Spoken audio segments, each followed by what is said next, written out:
కాళేశ్వరం ఎత్తిపోతల పథకానికి సంబంధించినటువంటి దాంట్లో కీలకమైనటువంటిది ఆరోపణలు చాలా చేశారు. ప్రభుత్వం వచ్చి 50 రోజులు అయిపోయింది, పదే పదే రివ్యూలు చేస్తున్నారు, ఎవడూ స్పష్టతనివ్వట్ల. కానీ అక్కడ విజువల్ తీపించారు, ఇప్పుడు అదే వెలుగులోకి వచ్చింది.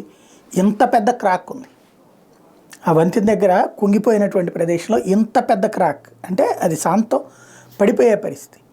1,00,000 కోట్ల రూపాయలు, సుమారు 80,000 కోట్లు ఓన్లీ కాళేశ్వరం ప్రాజెక్టుకి ఖర్చు పెట్టారు. దాని నుంచి నీళ్లు వేరే వాటికి వెళ్ళట్లా, అది స్టోరేజ్ ట్యాంక్ కిందనే మారింది. దానికి కావాల్సిన కాలువలు గట్ల. రెండవది అది కూడా ఎత్తిపోతల, అంటే కింద నుంచి నీళ్ళు తీసుకెళ్ళి పైన ఎత్తిపోయటం. దాని మూలంగా 1,000 కోట్ల రూపాయలు కరెంటుకి ఖర్చు అవుతున్నాయి. కాళేశ్వరం ప్రాజెక్టు కట్టామన్న గొప్ప తప్పించి దానివల్ల సాగెవరికి వస్తుందన్నటువంటిది పెద్ద సమస్య. వాళ్ళు ఇంతకుముందు చెప్పేవాళ్ళు ఏంటంటే లేదు అవి దాంతో మేము సప్లై చేస్తున్నాం, వీళ్ళు అది సమాధానం చెప్పట్లేదు. ఇప్పుడైతే ఈ క్రాక్స్ బయటపడ్డ నేపథ్యంలో సిబిఐకో ఈడీకో విచారణకి కోరుతూ తెలంగాణ రాష్ట్ర ప్రభుత్వం ఏమైనా కేంద్ర ప్రభుత్వానికి ఇస్తుందా, లేకపోతే వాళ్ళ సిఐడి ద్వారా అరెస్ట్ చేస్తుందా? అంతకుముందు కేసీఆర్ అయితే రేవంత్ని కానీ బండి సంజయ్ని కానీ లోకల్ పోలీసులతోనే చేయించారు.